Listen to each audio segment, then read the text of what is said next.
Hello friends, तर आज पुन्हा एकदा एकदम सुंदर असा केक मी तुमच्यासाठी घेऊन आलेली आहे। तर केक पाहत असाल तर 2 टायरचा आहे आणि फक्त 1 किलोचा आहे।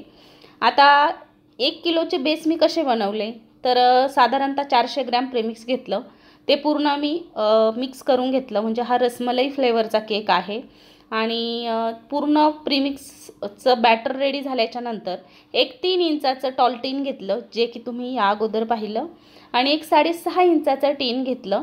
6.5 इंचाच्या टीनमध्ये साधारणतः एक त्याच्या कॅपॅसिटीनुसार आणि 3 इंचाच्या टीनमध्ये बरोबर टाकायचं आहे।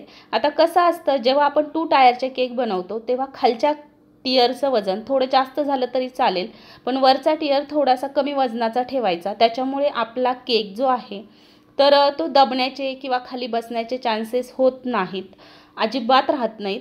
तर आता सेकंड लेअर मी ठेवून घेतली आहे। हा साधारणतः एक 600-700 ग्रॅमपर्यंत केक झाला आणि जो वरचा आहे तो 400-500 ग्रॅमपर्यंत झाला। जवळपास केकचं वजनसुद्धा मी तुम्हाला पुढे जाऊन दाखवलेलं आहे। 1 किलोच्या केकमध्ये आपण किती केक देतो आणि कस्टमर आपल्याला किती म्हणजे कॉम्प्रोमाइज करतात, कस्टमर नाही कॉम्प्रोमाइज करत, आपण कॉम्प्रोमाइज करतो। कशासाठी की किमतीसाठी, किंवा बेकरीत आहे ते उचलून घेऊन येतात, खातात शिळे कधीचे आणि आपण जे बनवतो ते एकदम फ्रेश ताजे बनवून देतो, तरीही कस्टमरला त्याचा काहीही फरक नसतो। पण असो, तरीही त्यातून पण पुढे जाऊन केक बनवण्यात जी मजा आहे ती कशात नाही। आता हा बनवलाय मी 6.5 इंचाच्या टीनमध्ये। तुमच्याकडे नसेल तर तुम्ही 6 इंचाचं टीन वापरलं तरी चालेल। 6 इंचाचं टीन आणि वरचं 3 इंचाचं घ्यायचे। 3 इंचाचं नसेल तर आपल्याकडे चहा साखरेचे जे डब्बे असतात अगदी छोटे, त्यातलं साधारणतः 3 इंचाचं टीन घेतलं, म्हणजे डब्बा घेतला की त्यामध्ये बेक करायचा बिंदास्त, काहीही होत नाही। 2 टियरचा 1 किलोमध्ये मी काय करायचे, खालचा 7-8 इंचाच्यामध्ये करायचे आणि वरचा 4 इंच, पण त्याचं जे आकार आहे तो केकचा तो मोठा होऊन त्यामध्ये क्रीम वगैरे जास्त जायची आणि त्याचं वजन खूप सारं 1300-1400 ग्रॅमपर्यंत जायचं।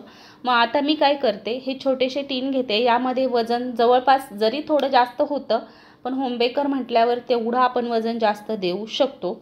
असो, मी तुम्हाला रसमलाई फ्लेवरचा म्हटले, पण केक जो आहे तो आहे बटरस्कॉच फ्लेवरचा। सेम असाच मी एक रसमलाई फ्लेवरचाही केला होता, म्हणून मग ते मला असं वाटलं। म्हणजे असो, त्याच्याशी फ्लेवर कोणता आहे त्यावरती नाही मॅटर करत, आपण डिझाईन फिनिशिंग बाकीच्या नॉलेज घ्या नक्की। तर असो, हा 3 इंचाचं सुद्धा करून मी दोन्हीही क्रमकोट करून फ्रीजमधून छान सेट करून घेतलेत। आता तुम्ही बघत असाल तर आता आपण फायनल करणार आहोत केक। हा छान असा क्रमकोट करून सेट झालेला आहे आणि सेट झाल्याच्या नंतर आपल्याला केकला जी फिनिशिंग करायची ती एकदम छान होते। केक जो आहे तो छान असा सेट होऊन जातो, थोडासा थंड होतो आणि मग आपली क्रीम जी आहे ती थोडीशी जर का सैल असली तरीही त्यावरती ती एकदम छान बसते आणि एकदम छान केक तयार होतो। तर बघा, या पद्धतीने छान फिनिशिंग करून घ्यायची आहे। प्लेन स्क्रेपरने मी फिनिशिंग करते। आता केकचे रेट किती घेतले तुम्ही म्हणाल तर 700 रुपये मी केकचे घेतलेले आहेत। साधारणतः केकचे 600 रुपये आणि डेकोरेशनचे 100 रुपये एक्स्ट्रा चार्ज केले, तरीही कस्टमर थोडंसं करत होतं, पण असो। आता हा एक कलर मी घेतलेला आहे। आता हा कलर तुम्ही बघितला असेल तर प्लीज स्क्रीनशॉट काढून घ्या। मी बोलता बोलता कलरकडे नाही पाहिलं, पण जो मॅजेंटा कलरसारखा असतो ना, तर तो कलर आहे आणि या पद्धतीचं स्क्रेपर आहे माझ्याकडे, थोडंसं वेगळं, म्हणजे वेगळं नाही आहे, जो 3 स्क्रेपरचा सेट येतो त्यातलंच हे एक मोठं सगळ्यात स्क्रेपर आहे आणि ह्याने ही अशी डिझाईन मी केलेली आहे। अशा पद्धतीचा एक केक मी अगोदर केला होता आणि कस्टमरला तो खूप आवडला, म्हणून मग पुन्हा एकदा मला सेम तसाच करायला त्यांनी सांगितला। म्हटलं चला तुमच्याशी शेअर करावं। बऱ्याच कमेंट्स येतात, ताई वरच्याचं वजन किती, खालच्याचं वजन किती, पण आता ह्या 2 टियरच्या केकमध्ये आपण तसं वेगवेगळं वजन नसतं करायचं, पूर्ण टोटल केकचं वजन करायचं असतं। साधारणतः अर्धा किलो तर अर्धा किलो करायचं, 1 किलो तर 1 किलो करायचं। असो, या पद्धतीने पूर्ण फिनिशिंग करून घ्यायचे आणि मग पुन्हा तोच कलर मी स्क्रेपरवरती घेतला आहे। कधी कधी आपल्याला वेगळा कलर मिक्स केला की आपला कलर उरतो, मग त्या कलरचं काय करायचं हाही प्रश्न पडतो।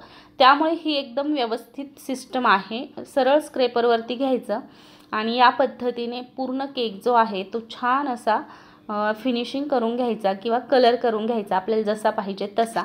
आता बघा हा केक उचलून अलगदपणे मी या दुसऱ्यावरती ठेवून देत आहे आणि छान असा केक आपला होणार आहे। तर आता ठेवताना व्यवस्थित काळजी घ्यायची आहे आणि यामध्ये मी टूथपिक आय थिंक टाकल्यात की नाही पुढे जाऊन तुम्ही बघालच। तर आता बघा या पद्धतीने झालेला आहे आणि थोडीशी उरली जी होती कलरची क्रीम, कलरची नव्हतीच पण जे स्क्रेपरला वगैरे कलर लागलेला होता तो मी घेतला आणि थोडीशी क्रीम टाकली त्यामध्ये आणि म्हटलं बॉर्डर करावी, बॉर्डर केली की केकचा लुक आणखी थोडासा छान दिसायला लागतो। तर आता या पद्धतीने 2 टियर फक्त 1 किलोमध्ये हा केक रेडी झाला आहे आणि मी इथे कुठेही डॉवेल्स किंवा काही स्टिक वगैरे अजिबात टाकल्या नाही।